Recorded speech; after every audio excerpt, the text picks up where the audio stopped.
सीता जन्म रहस्य। सीता एक ऐसा चरित्र है जिसे सभी को ज्ञान मिलता है। सीता माता के चरित्र का वर्णन सभी वेदों में बहुत सुंदर शब्दों में किया गया है। वाल्मीकि रामायण में भी देवी सीता को शक्ति स्वरूपा, ममतामयी, राक्षस नाशिनी, पतिव्रता आदि कई गुणों से सज्जित बताया गया है। सीता मैया के जन्म दिवस को सीता अथवा जानकी जयंती के रूप में मनाया जाता है। सीता जयंती को पूरे देश में उत्साह से मनाया जाता है। इसे विवाहित स्त्रियां पति की आयु के लिए करती हैं। सीता मैया को जानकी भी कहा जाता है, अतः उनकी जयंती को जानकी जयंती भी कहा जाता है। उनके पिता का नाम जनक था और सीता जनक की गोद ली हुई पुत्री थी। सीता मिथिला के राजा को यज्ञ के लिए खेत जोतते हुए धरती मैया से प्रकट होती हुई प्राप्त हुई थी, इसलिए इनका एक नाम भूमिजा भी है। राजा जनक की कोई संतान नहीं थी। उन्होंने और पत्नी सुनैना ने सीता को गोद लिया और अपनी बेटी के रूप में पाला। बाद में इन्हीं सीता का विवाह भगवान राम से हुआ। फाल्गुन माह शुक्ल पक्ष की नवमी को सीता जी का जन्म हुआ था। अतः इस दिन को सीता नवमी अथवा सीता जयंती, जानकी जयंती के रूप में मनाया जाता है। नेपाल में इस दिन को बहुत उत्साह से मनाते हैं। वर्तमान में मिथिला नेपाल का हिस्सा है और रानी सीता मिथिला की राजकुमारी थी, जिन्हें राजा जनक और रानी सुनैना ने सीता को गोद लिया था।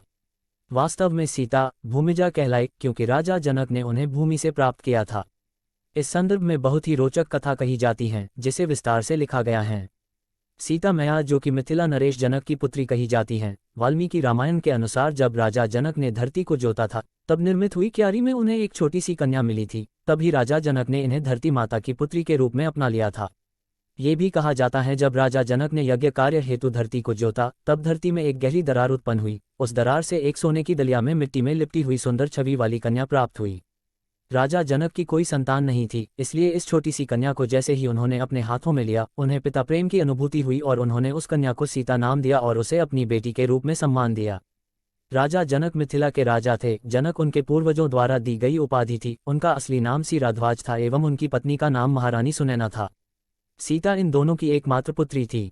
सीता कौन थी? कई मतों के अनुसार सीता के जन्म के विषय में एक कथा कही जाती है, जिसमें स्पष्ट किया गया है कि सीता कौन थी और वो क्यों रावण की मृत्यु का कारण बनी। असल में सीता रावण और मंदोदरी की बेटी थी। इसके पीछे बहुत बड़ा कारण था। वेदवती। सीता वेदवती का पुनर्जन्म जन थी। वेदवती एक बहुत सुंदर, सुशील धार्मिक कन्या थी, जो कि भगवान विष्णु की उपासक थी और उन्हीं से विवाह करना चाहती थी। अपनी इच्छा की पूर्ति के लिए वेदवती ने कठिन तपस्या की।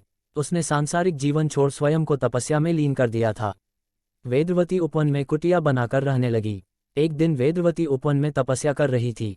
तब ही रावण वहां से निकला और वेदवती के स्वरूप को देख उस पर मोहित हो गया और उसने वेदवती के साथ दुर्व्यवहार करना चाहा, जिस कारण वेदवती ने हवन कुंड में कूदकर आत्मदाह कर लिया और वेदवती ने ही मरने से पूर्व रावण को श्राप दिया कि वो खुद रावण की पुत्री के रूप में जन्म लेगी और रावण की मृत्यु का कारण बनेगी। कुछ समय बाद रावण को मंदोदरी से एक पुत्री प्राप्त हुई, जिसे उसने जन्म लेते ही सागर में फेंक दिया। सागर में डूबती वह कन्या सागर की देवी वरुणी को मिली और वरुणी ने उसे धरती की देवी पृथ्वी को सौंप दिया और देवी पृथ्वी ने उस कन्या को राजा जनक और माता सुनैना को सौंप दिया, जिसके बाद वह कन्या सीता के रूप में जानी गई और बाद में इसी सीता के अपहरण के कारण भगवान राम ने रावण का वध व लंका का दहन किया। जिस तरह सीता मैया धरती से प्रकट हुई थी, उसी प्रकार वह धरती में समा गई थी। रावण के संहार के बाद जब राम अयोध्या पहुंचे तब उन्हें किन्हीं कारणों से सीता का त्याग करना पड़ा। उस समय सीता ने अपना जीवन वाल्मीकि ऋषि के आश्रम में व्यतीत किया और 2 सुंदर राजकुमार लवकुश को जन्म दिया। राम इस बात से अनभिज्ञ थे कि उनकी 2 अति बलशाली संतान हैं। जब राम ने अश्वमेध यज्ञ के लिए अपने अश्व को छोड़ा, तब इन दोनों राजकुमारों ने उस अश्व को पकड़ लिया और कहा कि अपने राजा को बोलो कि हमसे युद्ध करे। लवकुश भी अपने जन्म के रहस्य को नहीं जानते थे। लवकुश के साथ हनुमान जैसे सभी योद्धाओं ने युद्ध किया, लेकिन कोई उनसे जीत नहीं पाया। तब आखिरी में राम वहां आए, तब उन्हें ये ज्ञात हुआ कि ये दोनों दिव्य बालक उनकी और सीता की संतान हैं।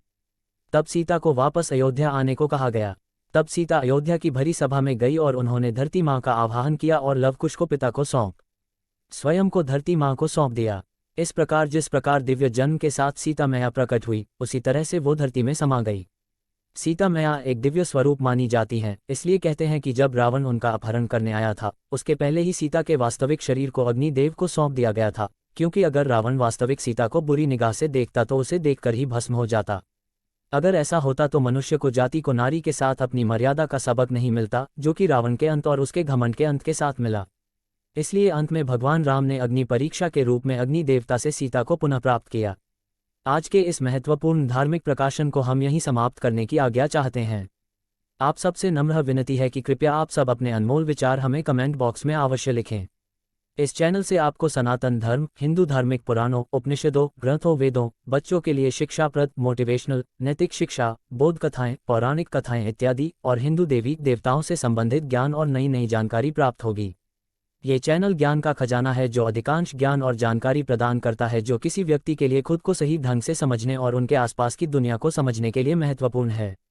जीवन के बारे में आपको जो कुछ भी जानने की जरूरत है वह इस चैनल में है, लगभग सब कुछ। इस चैनल को अपने दोस्तों रिश्तेदारों में शेयर करें और सब्सक्राइब करें।